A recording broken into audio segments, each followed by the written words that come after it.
जय जगन्नाथ फ्रेंड्स, आसतु जानिबा अक्षय तृतीया कहीं पालन कराए। एही दिन में कौन आनिबा द्वारा घरे धन वृद्धि होता है। हिंदू शास्त्र अनुसार वैशाख मास शुक्ल पक्ष तृतीया तिथि को अक्षय तृतीया रूपे पालन कराए। एही तिथिर दिनटी अत्यंत शुभ होता है। एही वर्ष अक्षय तृतीया 10 मई 2024 को मनाजिब।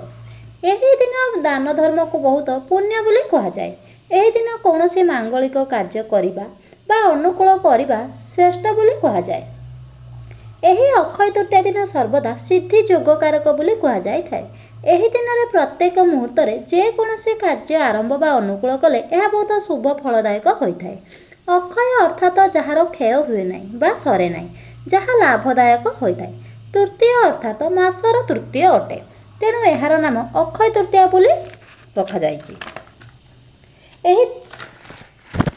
घर अनुकूल करने, सुना रूपा आदि किणवा, विवाह कार्य करने अत्यंत शुभ अटे।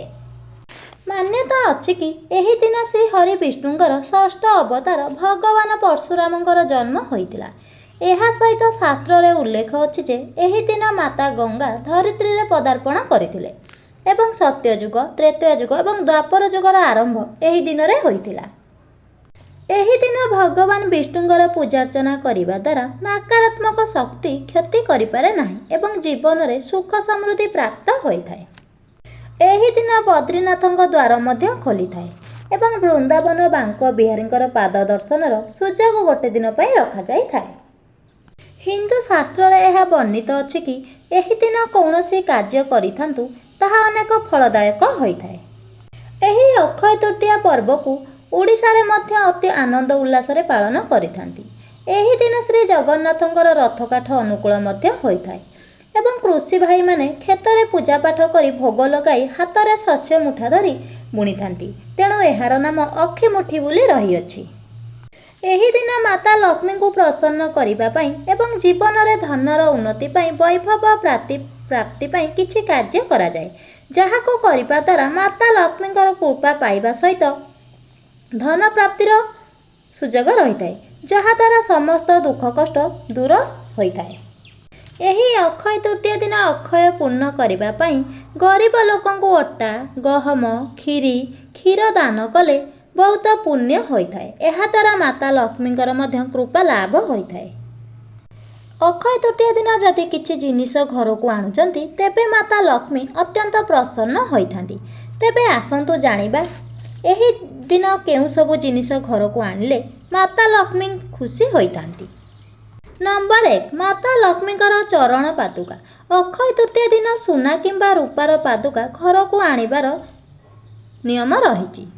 एहा आनिबा द्वारा माता लक्ष्मींकर अशेष कृपा आपणक उपरे रहिताय। कौड़ी, माता लक्ष्मींकर अत्यंत प्रिय कौड़ी होइताय, तेणु एही दिन घर को किछि कौड़ी आनी हलदी एवं केसर लगाई पूजा स्थान रे रखी एहार नियमित पूजा अवश्य करंतु। नड़िया, एक आखिया नड़िया माता लक्ष्मींकर स्वरूप होइताय, तेणु माता लक्ष्मींक कृपा पाइबा पई एहा सहायक होइताय। कईंच, माता लक्ष्मींकर विभिन्न वाहन मध्यरु गोटिए हेउची कईंच। धनर देवी माता लक्ष्मी को प्रसन्न करिबा पई एही दिन घर को धातु निमित्त कईंच अवश्य आणंतु। अक्षय तृतीया दिन माता लक्ष्मींकर प्रतीक बा फोटो घर को निहाती आणंतु, एहाकु नियमित भाव में पूजा करंतु। दक्षिणवर्ती शंख, एही दिन यह आनी पूजा घर स्थापन करिबा द्वारा घरे धन वृद्धि सह पूर्ण फल प्राप्ति होइथाय। लक्ष्मी नारायण मूर्ति अवश्य एही दिन आणंतु एवं एहाकु घर स्थापना करंतु एवं विधि विधान रे पूजा करंतु।